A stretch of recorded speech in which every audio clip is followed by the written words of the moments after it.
मैं हूं रजत देवगन।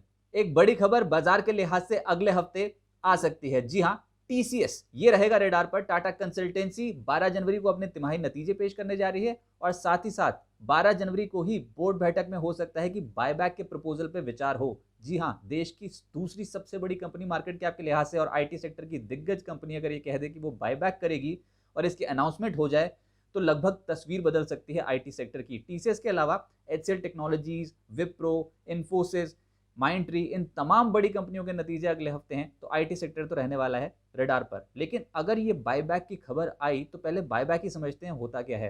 कंपनी निवेशकों से अपने शेयर्स वापस खरीदती है और ये वापस शेयर्स खरीदने के दो तरीके होते हैं। एक होता है ओपन मार्केट ऑफर के जरिए और दूसरा होता है टेंडर ऑफर के जरिए।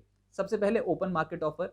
ओपन मार्केट ऑफर मतलब खुले बाजार से कंपनी अनाउंस कर देती है कि वो अपने शेयर्स खरीदेगी और एक मैक्सिमम प्राइस दे देती है, मैक्सिमम नंबर ऑफ शेयर्स दे देती है जो वो खरीदने जा रही है वापस। और जो टेंडर रूट होता है वो होता है निवेशकों के जबरदस्त काम का, क्योंकि उसमें एक प्राइस दिया जाता है जिसमें निवेशक चाहें तो अपने शेयर्स टेंडर कर सकते हैं कंपनी को।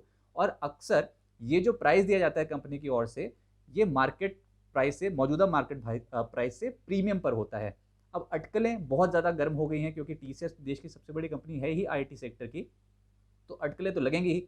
10 से 15% प्रीमियम की अटकलें से बाजार में लग रही हैं। पुष्टि अभी तक नहीं हुई है, देखते हैं कंपनी क्या अनाउंसमेंट करती है और भाव क्या रखती है कि किस भाव पे ये बायबैक होने जा रहा है। अगर बायबैक हुआ भी तो क्या टेंडर रूट के जरिए होगा या फिर ओपन मार्केट ऑफर के जरिए। साथ ही साथ अब ये देखें, ये पहली बार नहीं है जो कंपनी निवेशकों को इतना बड़ा रिवॉर्ड देने जा रही है। इससे पहले भी 3 बड़े बायबैक टीसीएस ऑलरेडी कर चुकी है। 2017, 2018 और 2020 में कंपनी का बायबैक इशू आया। 2009 में और 2018 में तो कंपनी ने बोनस शेयर्स के अलॉटमेंट भी की। अब बायबैक जो है वो निवेशकों के हित की बात भी है और कंपनी के हित की बात भी है, क्योंकि बायबैक का जो प्राइस है वो मौजूदा दाम से ऊपर रहने की संभावना ज़्यादा होती है।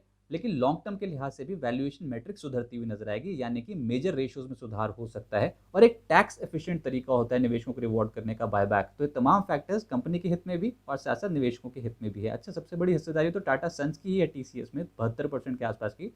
तो फायदा सीधे तौर पर सबसे बड़ा टाटा सन्स को ही होने वाला है, लेकिन छोटे निवेशकों को भी तगड़ा फायदा होगा।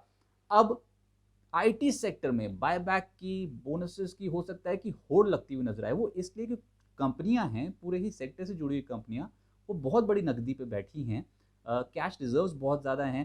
तो ये कहीं ना कहीं एक बहुत बेहतर संकेत है। इसके अलावा लॉकडाउन में सबसे बड़ा जो फ़ायदा उठाया है वो आईटी कंपनियों ने ही उठाया है। ऑर्डर बुक तगड़े तरीके से बढ़ी है इन कंपनियों की।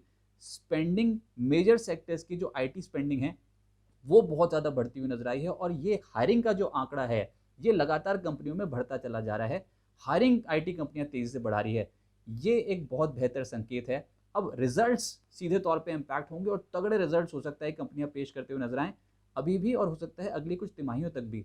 अब मिसाल के तौर पे आप टीसीएस का अनुमान ही देख लीजिए, जो 12 जनवरी को नतीजे आने वाले हैं उसमें आय हो सकता है कि 46,867 करोड़ से बढ़कर 48,543 करोड़ होती हुई नजर आए, यानी कि 3.5% से ज़्यादा का इजाफा क्वार्टर ऑन क्वार्टर, तिमाही दर तिमाही हम आते हुए देखें। मुनाफे की फिगर 9,624 करोड़ से बढ़कर 9,903 करोड़ रह सकते हैं। यहाँ पर भी लगभग 3% की ग्रोथ तिमाही दर तिमाही आधार पर देखने को मिल सकती है और मार्जिन जो 25.6% थे वो भरकर 26% हो सकते हैं तिमाही दर तिमाही आधार पर। तो नतीजे, ऐसे बहुत सारी कंपनी हैं जो बेहतर नतीजे पोस्ट कर सकती हैं और जो टारगेट्स हैं अलग अलग ब्रोकिंग हाउसेस के, वो भी अपसाइड की तरफ इशारा ज़्यादा दे रहे हैं। प्रभुदास लीलाधर मानता है कि टीसीएस की फेयर वैल्यू 4,210 के आसपास बैठती है।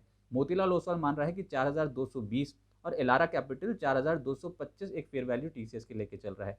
लेकिन अगर बायबैक आया तो देखिए टीसीएस ही नहीं, पूरा आईटी सेक्टर रडार पर रह जाएगा। तो इसलिए अगले हफ्ते की जो बड़ी स्टोरी बनेगी वो आईटी सेक्टर को ही लेकर बनेगी। बड़ी कंपनियों के नतीजे और साथ साथ टीसीएस का बायबैक ऑफर अगर आता है तो वो बड़ी खबर मार्केट के लिए साबित होगी।